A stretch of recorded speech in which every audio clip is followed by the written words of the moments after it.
In the shadows of Westminster, a quiet storm is brewing. Not in the headlines. Not in the fiery clashes at PMQs.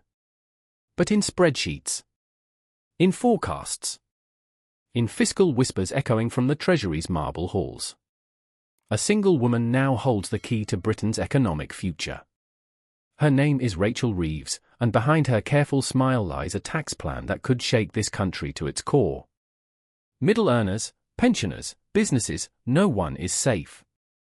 Because the truth? It's not if taxes will rise, it's how soon. And you won't believe which one she's targeting first. This isn't just policy. It's a power play. And the clock is ticking. Did you know that over 95% of our viewers aren't subscribed to the channel? We totally get it. Life gets busy and sometimes it's easy to forget. But here's the thing, subscribing is completely free, and it really helps us keep creating the content you enjoy. So why not hit that subscribe button and join our community? It only takes a second, but it makes a world of difference to us. Thank you for your support. Rachel Reeves, now sitting comfortably as the UK's first female Chancellor of the Exchequer, was once known for her firm statements and sharp discipline. A former Bank of England economist, Reeves has always prided herself on pragmatism and caution. But now, she's walking a tightrope. The Labour Party's pre-election mantra was clear: no increases to income tax, VAT, or national insurance. Reeves echoed that line religiously. In debates, interviews, and stump speeches, she insisted the party had no plans to raise taxes on working people. But no plans doesn't mean no possibility. And behind that vague language lies a series of calculated moves, a list of tax options currently under serious review. Why? Because Labour has inherited a broken budget and ballooning debt, and Rachel Reeves knows that without new revenue, her dreams of economic transformation are dead on arrival. So, what are the options Reeves is really considering? 1. Capital Gains Tax, CGT. This is one of the easiest political targets, a tax paid on profits from selling assets like second homes or stocks.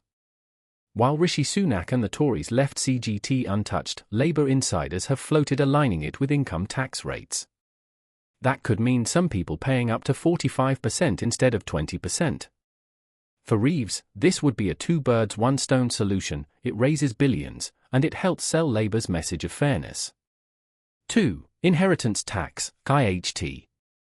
Another one that's being reviewed. Despite being deeply unpopular, inheritance tax reforms, like cutting exemptions or lowering thresholds, could raise billions.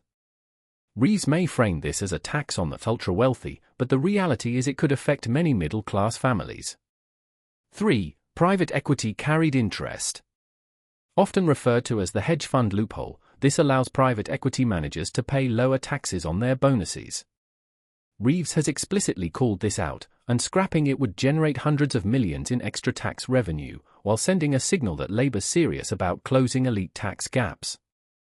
4. Non-dom status. While Labour's manifesto committed to abolishing the outdated non-dom status, Reeves has gone a step further. She's already drafting the legislation. But analysts warn, although symbolic, this won't generate the billions some expect. Still, it's a vital political move. 5. Corporation tax. Surprisingly, Reeves has ruled out raising this. At least for now. In a bold move to court businesses, she's promised stability and pledged not to change the current 25% rate. But don't be fooled, tax reforms to deductions, R&D incentives, and loopholes are all on the table. Labour's leadership is under immense pressure. Reeves is expected to fund green investment, NHS expansion, school rebuilding, and more, all while sticking to self-imposed fiscal rules and avoiding reckless borrowing. This box leaves her few options.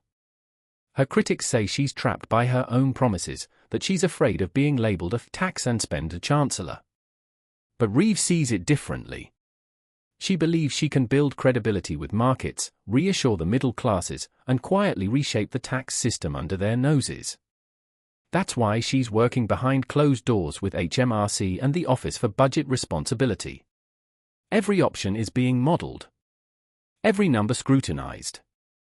and insiders suggest she's aiming for her first big fiscal move by the autumn statement.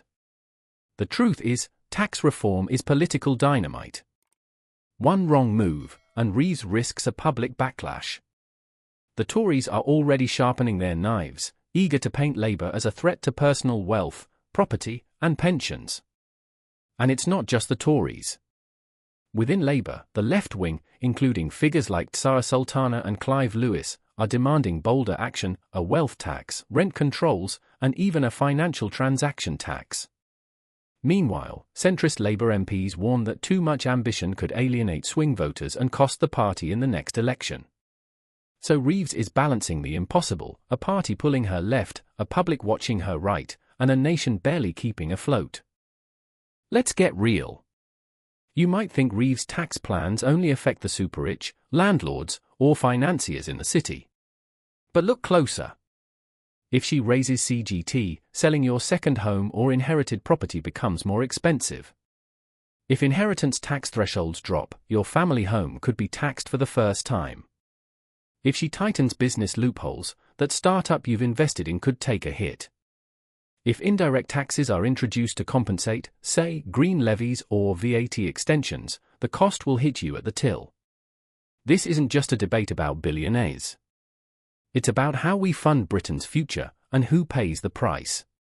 Rachel Reeves has always played the long game. Her ambition isn't just to fix the books, it's to rewrite the story of Labour economics.